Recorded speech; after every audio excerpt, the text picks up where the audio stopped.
आप सभी को जय माता दी। बहुत बहुत आप सबका स्वागत है। नवरात्रि की आपको एक बार पुनः शुभकामनाएं। आज हम नवरात्रि के तीसरे दिन की पूजा के बारे में जानेंगे, जिसमें माँ चंद्रघंटा की पूजा के बारे में हम चर्चा करेंगे। सबसे पहले मैं आपको माँ चंद्रघंटा का थोड़ा सा परिचय दे देता हूँ। माँ चंद्रघंटा नवरात्रि के तीसरे दिन पूजे जाने वाली देवी है। वह शक्ति और साहस की प्रतीक मानी जाती हैं। माँ चंद्रघंटा का नाम उनके माथे पर चंद्रमा के आकार की घंटी जैसी आकृति से लिया गया है। उनके माथे पे एक घंटी जैसी आकृति है, वहीं से उनका नाम लिया गया है, जो उनकी शीतल और शांत स्वभाव को दर्शाता है। इस चंद्रमा जैसी आकृति के कारण ही उन्हें चंद्रघंटा कहा जाता है। माँ चंद्रघंटा की जो पौराणिक कथा है, उनके अनुसार माँ चंद्रघंटा ने अपने माथे पर चंद्रमा को धारण किया हुआ है, जो पुनः दोहराना चाहता हूँ, जो उनकी शीतल और शांत स्वभाव को दर्शाता है। उनकी पूजा से भक्तों को शक्ति और सुख की प्राप्ति होती है। जैसा कि मैंने आपको बताया, यही कारण है वो शीतलता, सौम्यता देती हैं माँ। अब मैं आपको पूजन विधि के बारे में, माँ की किस तरीके से माँ चंद्रघंटा की पूजा होती है, उसके बारे में बड़ा ही शॉर्ट तरीके से बताऊंगा और आगे बताऊंगा कि माँ चंद्रघंटा का जो मंत्र है वो क्या है।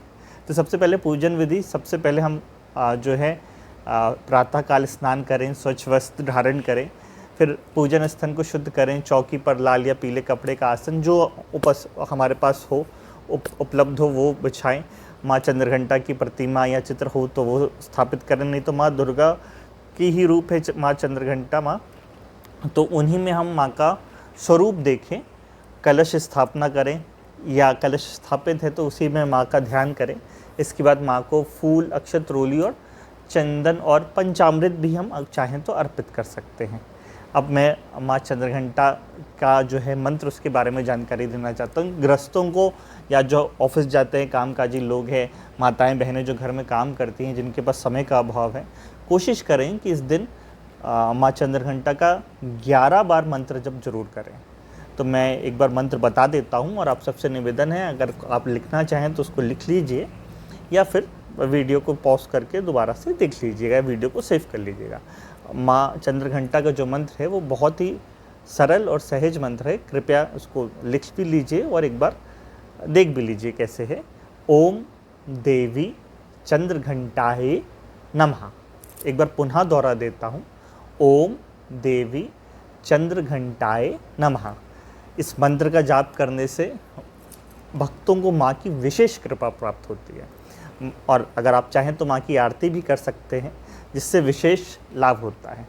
अब माँ चंद्रघंटा की पूजा का महत्व क्या है वो भी मैं आपको बता देता हूँ। माँ चंद्रघंटा की पूजा से भक्तों को शक्ति और साहस की प्राप्ति तो होती ही है, और पूजा से भक्तों को विशेष लाभ ये होता है कि उनके जीवन में सुख शांति बनी रहती है, और साथ ही साथ उनके मन जो है वो चंद्रमा की तरह शीतल होता है। और चंद्रघंटा की पूजन करने से भक्तों को जीवन में एक पॉजिटिव ऊर्जा का संचार जो है वो महसूस होता है, और उनकी लगभग जब व्यक्ति पॉजिटिव होता है तो उनकी सारी समस्याएं भी दूर होती है धीरे धीरे। और अंततः मैं आपको आखिरी में ये बताना चाहता हूँ कि नवरात्रि के तीसरे दिन माँ चंद्रघंटा के पूजा के बारे में आपने जो जाना और जो मैंने आपको बताया, आपने इस वीडियो को देखा, उसके लिए बहुत बहुत धन्यवाद। और नवरात्रि के चौथे दिन यानी कि कल हम माँ कुष्मुंडा की पूजा किस तरीके से करेंगे और कैसे ही शॉर्ट सहज तरीके से मैं आपको उसकी जानकारी दूंगा। माँ कुष्मुंडा की पूजा भी बहुत विशेष है, जो जीवन में सुख और समृद्धि की प्रतीक है। अगले वीडियो में हम देखेंगे कि माँ कुष्मुंडा की पूजा कैसे करें, उनका मंत्र क्या है। तो आप बने रहें हमारे साथ और जानिए नवरात्रि के हर दिन की विस्तृत जानकारी। आप सभी का बहुत बहुत धन्यवाद। वीडियो अगर आप फेसबुक में देख रहे हैं तो पेज को लाइक कर दीजिएगा, और अगर यूट्यूब में देख रहे हैं तो चैनल को सब्सक्राइब कर दीजिएगा। एक बार आप सभी को नवरात्रि की पुनः बहुत बहुत बधाई, शुभकामनाएं, बहुत बहुत धन्यवाद। जय माता दी।